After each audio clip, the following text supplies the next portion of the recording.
Hey, our show needs your help. We live in a state where your self-defense rights are quickly eroding. Let us be your voice to help defend and restore the Second Amendment. Help spread the word about the fight. There's two easy things you can do. Like and subscribe to the show on YouTube, Facebook, Spotify, and Parler, and the podcast or whatever way you like to listen to the show.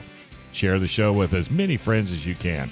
And thanks for tuning in. And remember, together we will win. Amen to that. Hey, hey. All right. Everybody's favorite segment, Stump My Nephew. My nephew Sam's 21 years old. He works at a gun shop in Virginia. And a couple years ago, we discovered that he is I believe the word we settled on was mensch, a firearms trivia mensch, which means he knows a whole lot. So especially for such a young, tender age. So every week, you write in a piece of trivia that has to do with firearms history or mechanics or anything having to do with firearms. And we read him the question live on the air. He doesn't get to see it beforehand. And if you stump him, well, if we use your question first, you get some San Diego County Gun Owners apparel. So a shirt, hat, scientifically proved to help your shooting, your marksmanship. And if you stump my nephew, you get a front sight membership. Ooh. Ah. So he is rarely stumped, but it does happen every now and then. And I'm not sure. I don't know if this one's going to stump him or not. This kind of seems like, I don't know. He's well. Let's see. Let's bring him on the line. Sam, how you doing, man? I'm okay. How are you guys? Good. Are you ready? I hope so. You really built me up there. Yeah. Well, shoot, man. You earned it. Okay. All right. Here we go. This is from Domingo in the beautiful city of San Marcos, home of North County Shooting Center. Darren Prince, who's a prince of a man. If you're out there listening, thanks for the wine last night. Long story. All right, here's a question. What revolver was officially designated a pistol because the Army Ordnance Department had never come across a revolver before? What revolver? Domingo from San Marcos. Thanks for the question. I don't even have to repeat it. All right, go. Oh, the question, as I understand it, is that the Army designated a service revolver a pistol because it didn't have a designation for revolver. Now, I haven't heard of this specific circumstance, but given the nature of the question, I would go out on a limb and say that it was probably the first revolver the Army adopted on a large scale, which, as far as I'm aware, was the Colt 1851. I don't think that's right. Is that right? I don't think that's right. Off by a couple of years. Produced in 1847, the Colt Walker revolver was named after a hero of the Mexican War, Captain Samuel Hamilton. Let me stop you right there. The reason it's called the Walker revolver is because the Colt company was very nearly saved from bankruptcy, or it was saved from being very near bankruptcy because Walker himself he liked Colt's revolvers so much that he ordered a whole bunch of them for his dragoons, Walker's dragoons, and they started using them, and that's why we have the Walker pattern revolver.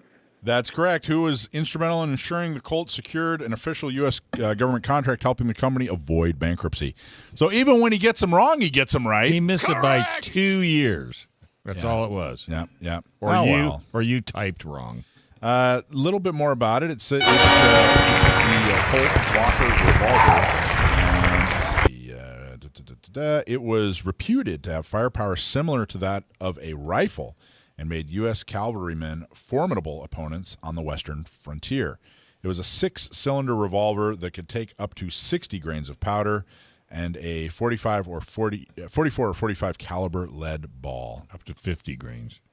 What did I say? 60. Oh, 50 grains. Sorry, up to 50 grains. Is that the handgun that Robert Duvall carried in Lonesome Dove? There is a Texas Ranger. I don't know. Sam, what do you think? Follow-up question. I Bobby Duvall. Seen that movie. You didn't see the movie? Oh, Sam. It was a couple years before his time. What about Red Dawn? Oh, everybody's seen that movie. But I mean, was that in there? Scientifically proven to be be the piece of cinema ever produced. Was that gun in that movie? I don't think so. It's the scene when they broke into the museum. Could have been. You were right, Joe, by the way. It was a Colt Walker, so good job.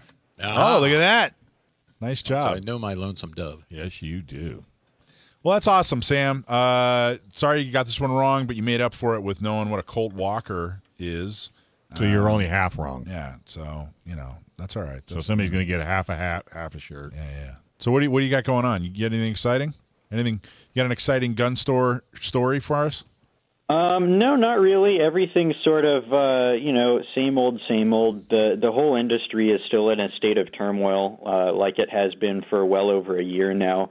I kind of don't want to say this publicly. Say it. Anecdotally, I'm getting the general feeling that ammunition prices are going to start to recover sometime soon. That doesn't mean heard it here first, folks. Back to normal, but it seems I've been sort of tracking prices online and availability and whatnot, and it seems like prices have stopped rising. Producer Rich had his hands up in the air in celebration. So. All right, Sam, awesome job. Appreciate you coming on the show. You're the man. Appreciate everything you do. Thanks, man. Thanks very much for having me, as always. Half wrong is better than all wrong, I guess. And so maybe you'll have to send like a half hat like in Willy Wonka and the Chocolate Factory. How he has that office full of half things. I like it. That's exactly what we'll do. Thanks for watching this clip from Gun Owners Radio. You can watch us live every Sunday from 4 to 6 p.m. California time, right here on our YouTube channel, or if you're in the San Diego area, you can listen to us on 1170 a.m. We're also available on your favorite podcast platform for free. Don't forget to like and subscribe so that you can help restore and protect the Second Amendment, not just in California, but across the country.